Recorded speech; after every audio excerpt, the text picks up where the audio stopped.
Durba pabriu jong pi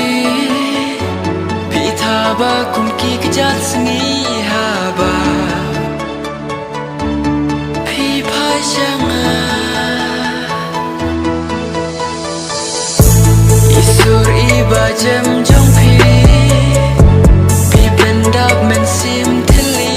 haba pi kren yang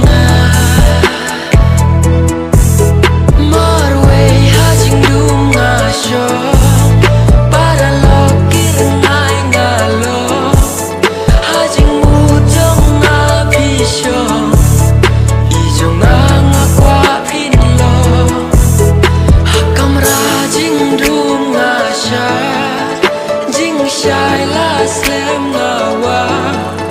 Deya pi banga yak ma Masham ya pi kiu ma jonga Kuno na pil so to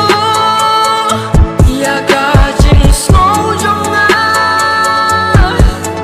Kat ba por ya nga thang do I jonga nga kwa pin lo La no ba pil so to